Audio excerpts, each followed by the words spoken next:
You may be thinking about taking acting classes or acting lessons this fall. After all, it is that time of year. Maybe you're enrolled at university. After this podcast, you'll know the myths and the mistakes that are being made with actors in classes. Acting lessons, myths, and mistakes on today's episode of Casting Actors Cast.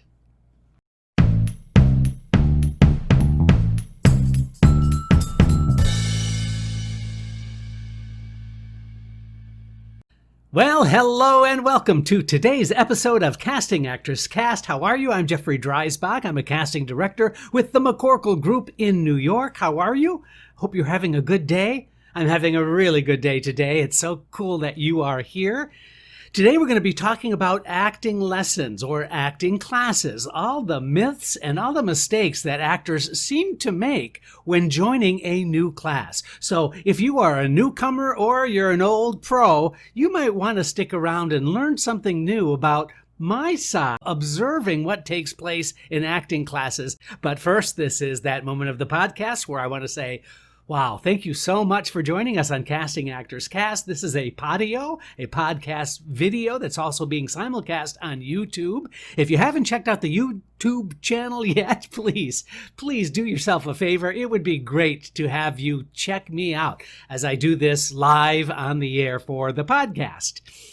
Also, this is that moment where I want to say thank you to my good friends at Actors Connection.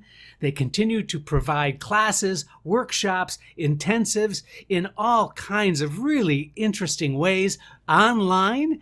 And I'm actually going to be teaching some classes at Actors Connection. So if you go to actorsconnection.com/New York, you can check out the classes that are taking place taught by industry professionals. These are people in the industry currently working.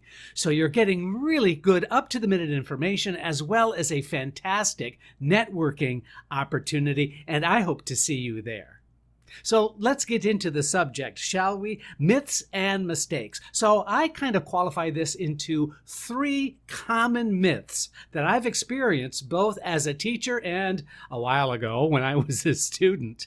And I wanted to share some of those myths. Partly this is personal for me, because I wasn't really a great student ever. I didn't get the best grades in junior high, and high school was kind of a struggle. It wasn't until I got into college that I kind of just found myself, so to speak. And that was because I was so excited and interested in being an actor. But some of those habits that I learned, both in junior high and in high school, kind of traveled with me into the college arena. And then after college, because you know what, actors need to be taking classes all the time. And I'm going to tell you a little bit more about why in just a minute. But when I went into some acting training after college, it was amazing to me that I brought sort of the wrong kind of attitude for some of the work that I was being asked to do in that professional training environment. So I want to address some of those myths, things that I went in with and kind of learned a lesson by. Does that make sense? Okay, so myth number one is you don't need classes. You're already extremely talented. Okay, you know what? I understand. You feel really good about yourself. You're a really good actor. You know that you are talented. But you know what? Honestly, that's not enough. In today's business, especially with what we're dealing with currently and the way we are going to be dealing with professionals in the future, you need to be up to date on what's taking place now. And guess what? I hate to tell you, talent isn't enough. You need more. You need information on how to break down the script. You need information on how to work with other actors. You need information on how to take a script and develop it for your acting. So your talent is one element, and that's great. But you need influences that are going to help you today and in the future. It's like you can go to air conditioning and refrigeration school, get a certificate, and then go into the profession. It doesn't really apply or work the same way for an actor. It really doesn't. So you need to kind of dismiss that myth about your ego and your talent. Talent in the professional arena is a given. But that additional influence on your training, your networking, your working with others, you knowing how to structure your process as an actor, that is vital work that needs to be done. So if you are just thinking about entering acting classes, or you're enrolled in a university setting, just taking your first Acting 101 class, good on you. That is so cool. That is so great. But it's really important that you go in willing and open and remaining a sponge for all that information that's going to be coming your way in a good class. Myth number 2. I've already had some acting classes. I don't really need acting classes now. Well, there's another reality that I want to talk about, and that is the fact that every day you are growing as an actor. You are different now than you were a couple of years ago. And because of that growth, because of that life experience, and because things in the business are changing all the time, you need to stay up with it. You need to continue to sharpen those skills that have worked for you in the past and additional skills that are going to help you in the future. That is vital. So if you go in with the attitude that I've already had acting classes, I don't need to continue to do that, you are actually hurting yourself, because there's so much more to grow with, and because you are different now than you were then, you can stay sharp, you can stay focused, and you can really help your technique as you continue to grow in your career. So I hope that kind of answers that question. I don't need classes. I've already had plenty of classes. Well, I'm telling you, you want to be in it. You want to be successful. You want to be very present for those opportunities that arise. That's what you need to do, is continue to take classes, continue to grow, continue to develop your talent. Myth number 3. You can't learn on Zoom. How can you learn acting on Zoom? That doesn't make any sense. It's that personal connection that I need in an acting class. Well, there's a lot of merit to that. However, I still consider it a myth. And the reason that I consider it a myth is because there are so many positive things that are coming out of Zoom classes. I can tell you firsthand. I have been totally amazed in the classes that I have taught recently with Zoom. And that is, I can key in on acting work and scene study work and voiceover work, and I can provide extremely effective feedback to that actor. Just because it's on Zoom doesn't mean it's not personal. I can address feedback, give instruction, and really help that actor. Okay, so it's a flat screen that I'm looking at. It's still a human being that I'm addressing. So the environment for Zoom has a lot of negatives going for it. That personal touch is always very, very important. But if you are in a university course right now and you're doing it online, please don't be resentful. There is a lot of good that can take place in the technology that we are currently experiencing and using. And let me just add an additional piece to that, and that is that Zoom auditions in the profession are going to be taking place long after the COVID virus has left us. We are finding that it is an efficient tool for those initial auditions and, in fact, for some callbacks, for both theater, for film, and for television. So being comfortable in the Zoom world will only enhance your auditions over time.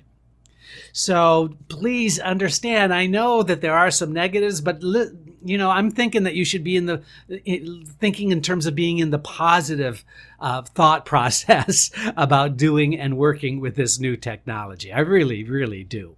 So those are the three myths that are the most prominent that I'm experiencing with students that I'm working with and in dealing with professional actors who are currently auditioning for projects that we are working on right now.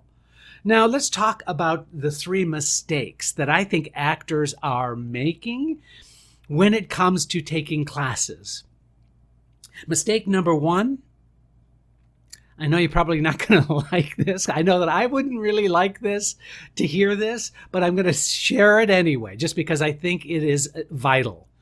And that is, I'm always slightly surprised by the lack of preparation I see with actors who are taking classes. I don't know how you feel about this, but let me just tell you from where I sit, from my situation, I'm always just a little bit surprised when we're working, for example, in a scene study class, and it's the final night for scene study class, and we're doing it on Zoom, and the actors are still reading from the script off of their screen. It's the final time that they're going to be performing with the casting director giving them and evaluating them. And they're trying to look like they're not reading the script, but I can always tell. I find that a little disconcerting, and I'll tell you why. My ability as a teacher is to really receive what I'm getting from you as an actor and be able to work with that. And if you're still at a level that you haven't learned your script, you haven't worked on the script, and then you have an expectation that I'm going to give you, these little gems of knowledge that is going to improve your acting, I think that's a mistake. I think that's a misnomer. If you are working in a professional class environment, it really would serve you well to be really, really prepared. Knock it out of the park every time you can. Do it right. Do it the right way by being prepared. You know what? When I see a student who's made that extra effort to do their work, I am so much more interested in giving and helping them to the best of my ability. So that energy that you put into it, it's definitely going to reap rewards. Now, I know we have life situations. You can't always do the work that you wish you could do. I get that. And I'm not really, shaming anybody for that. But if this is what you want to do with your life, if this is what you want to do as a career choice, and you're working with another professional, I think you got to go in at 100%. I think you have to really just apply yourself to the best of your ability so that you can grow with the person that you're working with. I hope that makes sense. I think it does. But that is a common mistake that I'm seeing, and I just needed to kind of put that out there. Common mistake number two is in the same vein, I think, but not wishing to become more curious with the course material that you've been given. Here's a couple of examples. I see this happening all the time where, let's say you're in a BA and you're getting a BA in theater. You've decided that you can't get a BFA because you're a little nervous about going into it professionally. But on the other hand, you really like theater, and maybe this is something some area of it you want to pursue, whether it's teaching or whatever it might be. So you take your first acting class, and you're given some kinds of assignments, reading assignments or script reading assignments. You know what? Taking an acting class in a college environment or in a professional arena, it's not like other classes. It isn't. It's not like you do the reading assignment and then you pass the test and then you get an A and then you are done. It doesn't work like that. Those people who apply those classroom conditioning, that classroom conditioning that they've had all their life into the acting work, only denies yourself a lot of growth opportunities, I think. And so do not approach any formal classes like it's a class you've ever had before. Reach for more. If you've given an assignment about a script, do a little more research into the author. Find out more information. What else did they write? What is the style of writing that is similar to other styles of writing? Sure, you're going to be working on the classics, and that's really, really important. But it's also important to know what's happening today. What are the writers writing now? So instead of just dutifully doing the assignment that you're given in a class, reach for more. Ask for more. Strive for more, and you will feel so much better about your work and your talent. All right, common mistake number 3. This might be a challenge for you to accept. But in my experience, I have seen students relying on the teacher too much. Relying on the teacher to help the student grow and develop and become more talented. I think that's a mistake. I think the teacher is there to help guide. I think that there's some shaping. I think that there is some connections that can be made, some communication that can take place to help you become better. But I see students thinking that it's the teacher's responsibility to develop and grow your talent. And guess what? That's a mistake. Take responsibility for your own growth and development, and you will find that the teachers are going to be even more supportive and more caring. I promise you. Does that make sense? I mean, it kind of makes sense, but I needed to say it. It's like, oh, I took that class and that instructor wasn't really that good. I didn't find it that useful. Okay, that's fair. There are some crappy teachers out there. But you know what? I think they're fewer and further between than you might be thinking. I think that teachers who have had a reputation, I think that there are teachers out there who are exceptionally good master teachers. And something in the translation, maybe you're not communicating well. Maybe they just rub you the wrong way. But instead of putting the energy and the focus on the instructor, I think it's important to take a look at your own resistance, at your own issues before you blame it on the teacher. Now, I'm not trying to protect myself. But I can tell you that sometimes the best tennis players don't make the best tennis teachers, right? I believe that. And I hate the phrase, those who can't do, teach. I think that that's an awful, awful phrase because it just doesn't apply. If there is somebody who has some experience, if there's somebody who is in the profession, who knows what's going on, then you might want to take a look at how that person can positively affect your work, as opposed to, okay, that teacher, show me what you can do. Show me and teach me how to be better. Understand that as far as acting is concerned, the best experiences are when it's a collaboration. When you are working together with somebody whose interest is into helping you become better. That's it. That can be the most exciting and rewarding experience.